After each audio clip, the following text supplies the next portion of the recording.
Kumakain ba kayo nito? Buto ng kalabasa. Favorite ko to.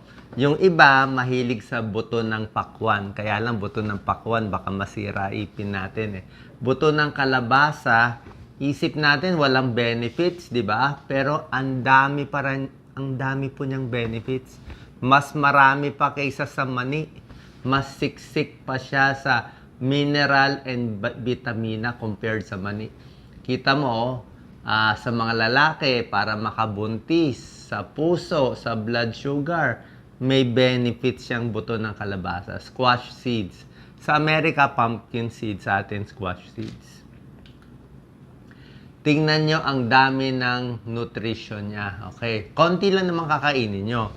Mga 1 ounce lang. So, 28 grams, 1 ounce, 160 calories. Oo, medyo marami. Pero, ang taas naman sa protina. Yan, no? 8.6 grams. Mataas din sa fiber. At nakakagulat, ang dami niyang minerals, Doc Lisa. Grabe. Tingnan mo yung magnesium niya, oh. 40% ng daily needs mo. Ito ay isa sa pinakamataas sa magnesium or ito yung pinakamataas na pagkain na may magnesium. Birang-bira yung pagkain may magnesium. May manganese, copper, phosphorus, zinc, iron, ang tataas sa daily requirement, 40%, 56%. So, punong-puno talaga siya ng minerals na kailangan ng katawan. Lahat to kailangan ng katawan natin. Para ka na uminom ng vitamins. Marami din siyang antioxidants, flavonoids, phenolic acid. Alam naman natin mga antioxidants. Maganda sa puso, maganda sa diabetes, iwas sa pagbabara ng ugat. Tsaka healthy siya, di ba? Wala naman siyang asin, wala naman siyang mantika. May konting pag-aaral, observational study pa naman. Hindi pa naman sure, kaya link na to sa pagbaba ng cancer. Lalo na sa breast cancer, meron pa sa prostate cancer, pero hindi pa tiyak. Number 4, ito maganda. Sa mga lalaki, pwede tayo kumain. Doc Lisa, bilhin mo pa ako ng maraming squash seeds. Itong squash seeds, nakakatulong sa mga lalaki na hirap umihi. Lumalaki ang prostate o benign prostatic hyperplasia. May konting pag-aaral. Malilit lang naman yung pag-aaral, pero may tulong sa BPH, lumalaking prostate, hirap umihi, overactive bladder, basta may problema sa pantog, baka makatulong siya. Super high siya sa magnesium. Yan ang sinasabi ko. Konti lang ang pagkain ng mataas sa magnesium. Sa Amerika nga, almost 50% sa kanila kulang sa magnesium. I'm sure tayo mababa din sa magnesium intake. Para sana magnesium, para sa blood pressure, para sa sakit sa puso, para sa maganda ang buto, malakas ang buto, and blood sugar makontrol. Ayan, no, pumpkin seeds or squash seeds. Mataas sa fiber, protein, and magnesium, and zinc. Napakaganda. Tingnan mo to, Doc Lisa. Oh. Focus natin, ang ganda. Oh. Ano yung pagkaing mataas sa magnesium? Kailangan to ng katawan natin. Ayan, oh. Highest, oh.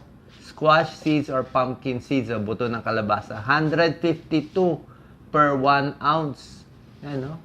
Grabe. Compared sa iba, oh, tinalo pa niya yung mga ibang seeds, oh. Tinalo pa niya yung rice, oatmeal, tinalo pa niya ang spinach, avocado, prunes, raisins, oh.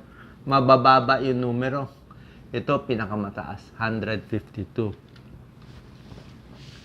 Maganda rin siya sa puso, pampababa ng blood pressure, at cholesterol. Ayan, meron mga pag-aaral. Pero syempre, hindi siya big study. Malilit na study, 35 people, 12 weeks nakita nila bumaba yung diastolic blood pressure, 7%, tumaas yung good cholesterol na 16%. Ang hinihinala nila, nagpapataas ng nitric oxide. Kaya maganda sa mga ugat. Sa blood sugar, meron din pag-aaral siya. Okay? May mga pag-aaral, pag kumain ka nga ng ganito, buto ng kalabasa, mas bumababa ang blood sugar. Hindi ganun kataas. Tingin nila dahil sa magnesium. Yan. Baka nga makaprevent pa ng diabetes. Yan, no? Mga squash seeds nakakababa ng sugar spikes pag kumain ka ng mga ulam. Mataas siya sa fiber, tulad na sinabi ko sa inyo, mataas sa dietary fiber, maganda sa digestion, maganda sa puso, diabetes, at di rin siya nakakataba. Kasi nga, konti lang kakainin mo. Maganda kung makakabili ka ng balat na. Oh. Pero konti lang 1 ounce lang. So, 1 ounce, maliit lang yon. Pumpkin seeds, tulad na sinabi ko, high fiber, high protein. Ito, mataas siya sa zinc eh. Kailangan ng semilya ng lalaki ang zinc. Okay? Keso may zinc konti, pero ito mataas sa zinc. Kaya kung mabagal ang semilya ng lalaki, hindi makabuntis, minsan kailangan nila multivitamins na may zinc, or ito, buto ng kalabasa may zinc. At hinihinala din na nakakataas din ng testosterone. Although, kailangan pa ng maraming pag-aaral to. Pwede makatulong, meron din siyang sa pagtulog, meron din siyang tryptophan. Okay, dahil din sa magnesium, pag kompleto magnesium mo, mas inaantok din, mas relax. Mabilis ihalo, yan Lisa, ang dami pwede ilagay sa salad, sa sabaw, sa bread, sa cakes, diba minsan nilalagay ito. O kainin mo na lang basta. Pumpkin seeds, daming benefits. Metabolism, bad cholesterol, binababa, reduce inflammation. At nakita nyo, ang taas talaga ng mga minerals niya. Zinc, iron, copper, vitamin K, manganese, magnesium, phosphorus. Lahat yan, meron siya at ang tataas ng level. Kumpara yan sa kumpara sa gulay at isda, mas panalo to. Paano nga buto siya Siksik siya talaga sa mineral. So, pwede po kumain pa minsan-minsan. I-try nyo to, baka makatulong po sa inyong kalusugan. God bless.